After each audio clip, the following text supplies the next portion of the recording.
На Катюшку.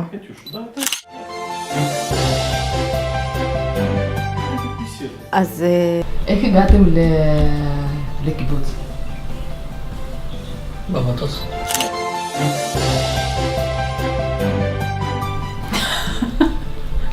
אנחנו רוצים להישאר בקיבוץ יפתח. אנחנו ממש שמחים פה, אנחנו אוהבים את החיים פה, יש לנו כבר המון חברים פה. וגם יש לו המון חברים פה. אחר כך עברתי אולפן, א', ב', ג', קורס הכנה. אחר כך עשיתי התמחות, ומאז אני בתחום. החלטנו שאנחנו רוצים לעזוב את הקיבוץ ולעבור לגור בעיר. וזהו, כבר יומיים אנחנו גרים פה, ברמת גן.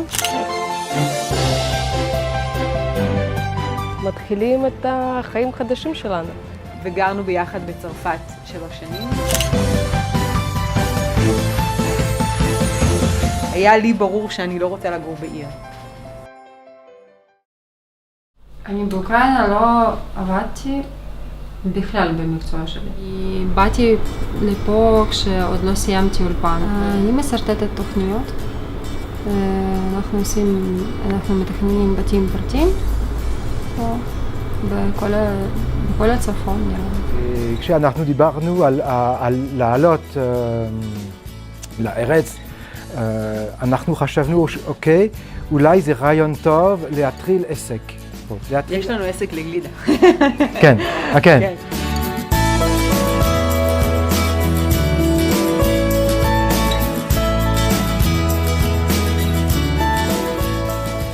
אני מלמדת כמה אנשים בקיבוץ שרוצים ללמוד אנגלית בשביל מקצוע שלהם או משהו.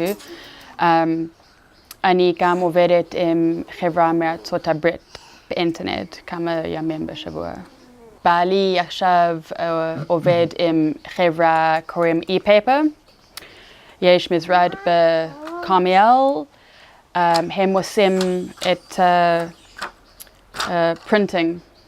לא יודעת מה זה בעברית, פרינטינג בשביל הצהל.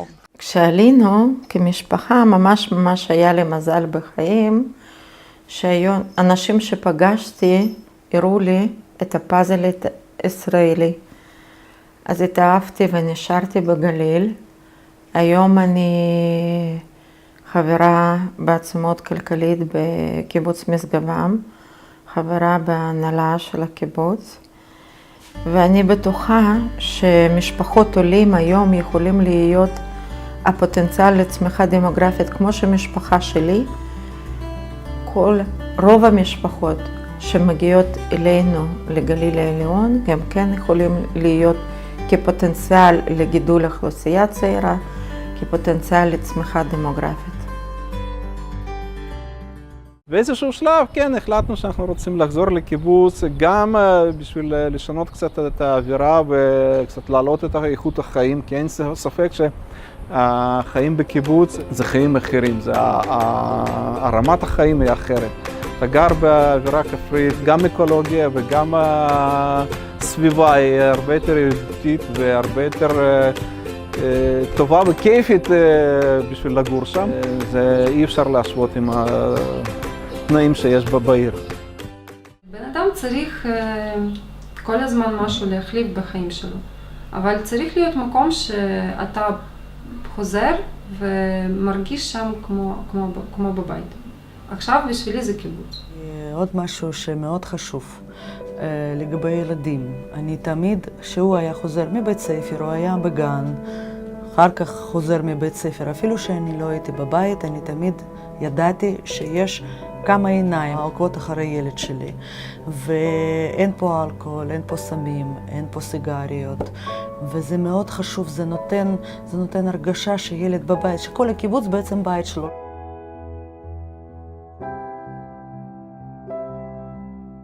אני באמת מרגישה שהעובדה שהיינו פה והתמיכה של הקיבוץ מאוד מאוד עזרה לפרויקט שלנו, מאוד. אני לא יודעת איך היינו, בעצם איך בכזו קלות היינו יכולים לעשות את אותו דבר במרכז, נכון? כשאני אעשה את הקריירה שלי ולא יהיה לי חשוב איפה אני גרה, אני רוצה לחזור לקיבוץ. ואני ממליצה מאוד לכל אחד שרוצה לעלות לארץ עכשיו, או למישהו שכבר גר בקיבוץ, לא לחשוב שקיבוץ זה משהו זמני בחיים שלו, שזה משהו רק בשביל התחלה לארץ. אני חושבת שכדאי לדבר עם אנשים ולחיות חברים עם אנשים, ולהשתתף בחיים של הקיבוץ, להשתתף בתרבות של הקיבוץ. ואז ככה אפשר לראות שחיים שם זה משהו מאוד מעניין, מאוד מיוחד ומשהו צבעוני. כשאתה חלק של חיים של הקיבוץ, לא סתם בן אדם מבחוץ, מחול, פתאום אנשים רוצים לתת לך יד, פתאום אנשים רוצים לעזור לך ולא רוצים לתת לך ללכת מהקיבוץ, כי אתה כבר חלק של החיים של הקיבוץ. מספיק שמישהו מושיט יד, ויש צורך בלהושיט יד, ויש בקיבוצים אנשים שמושיטים יד, מתוך אלטרואיזם, מתוך פתיחות. אם יש זכות למדינת ישראל, היא רק בזכות העלייה. כן? לולא העלייה, אז בשביל זה אנחנו קיימים. רק בשביל זה.